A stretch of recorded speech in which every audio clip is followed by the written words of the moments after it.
Kayo naman mga ka-vlog, kanina nagluluto ako ngayon lang, ilang minutes lang no, ng beef steak. So ngayon magluluto ako ng tuyo na sasabawan ko. So may bawang at siling labuyo siya, ayun nakaipit at sibuyas, kamatis. At ito naman po ang aking tuyo na hinugasan ko na sa tubig at yan po ang pinakuluan kong tubig at ilalagay ko na siya mga ka-vlog. At yun, pakuluan muna natin.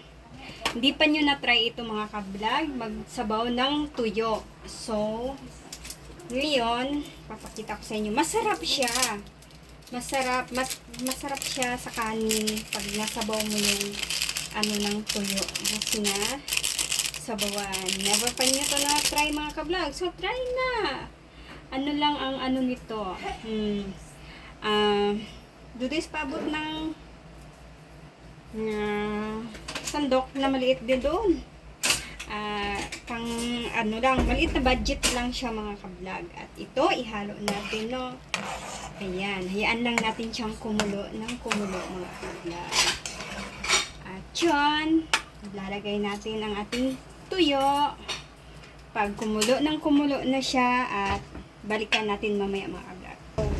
At yun po mga ka-vlog, kumulo na siya, no? Kasama ang ating ricado, kamatis, sibuyas, labuyo, at bawang na ilang piraso lang. At ito naman isunod ko yung sabaw ng katas ng kalamansi. Okay, no?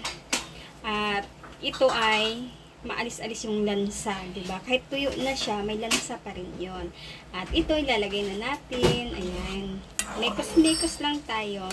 Saan ba kayo makakita ng tuyo na sinasabawan? At ngayon, for the last, no, ilalagay ko na ang tuyo. Ayan, mga ka-vlog. Baga, no, sabaw na sabaw. Alam nyo ba kung bakit gustong-gusto ko tong ganito? Pampagana kasi to ng kain, maparami ka ng kanin, at yun, hindi ka na makapigil sa diet mo. At yun, masarap talaga siya mga ka-vlog. Testing nyo. Pwede din ninyo kung mayroon kayong talbos ng kamote, lagyan nyo din siya, hulugan nyo din siya na yung tama lang na maubos niyo. At kung wala naman, okay na rin yan. Kamatis, sibuyas, kunting bawang, at saka labuyo at katas ng kalamansi mga ka-vlog. Ayan po, maghapunan na tayo.